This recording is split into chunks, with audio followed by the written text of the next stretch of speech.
আমরা কাজ কিন্তু করতেছি, কন্টিনিউ কাজ করছি, আমরা অ্যাপ্রুভ দিয়ে দিই, আর যদি না থাকে তাহলে রিজেক্ট করি। দুর্নীতি দমন কমিশন প্রধান কার্যালয় ঢাকার এক নির্দেশনার প্রেক্ষিতে দুর্নীতি দমন কমিশন সমন্বিত জেলা কার্যালয় পাবনা থেকে একটি এনফোর্সমেন্ট টিম জেলা নির্বাচন অফিস পাবনাতে একটি অভিযান পরিচালনা করেন। উক্ত অভিযানের উদ্দেশ্য ছিল এখানে সেবা প্রার্থীদের কোনো ধরনের হয়রানি করা হয় কিনা।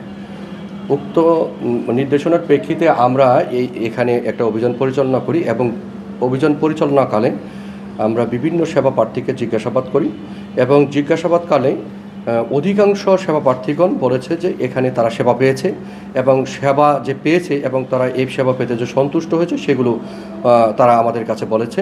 তার মধ্যে একজন সেবা প্রার্থী তিনি আমাদেরকে বলেছে যে যখন অনলাইনে আবেদন করা হয় এই আবেদনগুলো দীর্ঘ সময় পেন্ডিং থাকে। এই পেন্ডিং থাকার জন্য সে তার গ্রামের বাড়ি চাটমোহর থেকে এখানে আসেন এবং আসার পর অতিরিক্ত জেলা নির্বাচন অফিসার রুমে যান এবং যাওয়ার সাথে সাথে এনআইডি কার্ডটা তিনি উপস্থাপন করেন।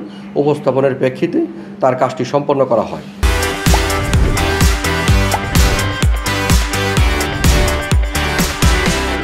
তিনি আমাদের কাছে অভিযোগ করেন যে আমার কেন অনলাইনে আবেদন করার ফলেও আমাকে কেন এখানে আসতে হলো, এই বিষয়ে অভিযোগ করেন। এখন অতিরিক্ত জেলা নির্বাচন অফিসার এই বিষয়ে তিনি জানান যে তিনি ঈদের ছুটি ছিল এবং তার পারিবারিক ও শারীরিক অসুস্থতার জন্য ছুটিতে থাকার জন্য কিছু সময় পেন্ডিং ছিল, এই বিষয়গুলো জানান। তবে যতদূর এখানে আসার পর আমরা যতটুকু জানতে পেরেছি তো এই অফিসে বর্তমানে সেবার মান অনেক ভালো বলে মনে হয়েছে আমার কাছে।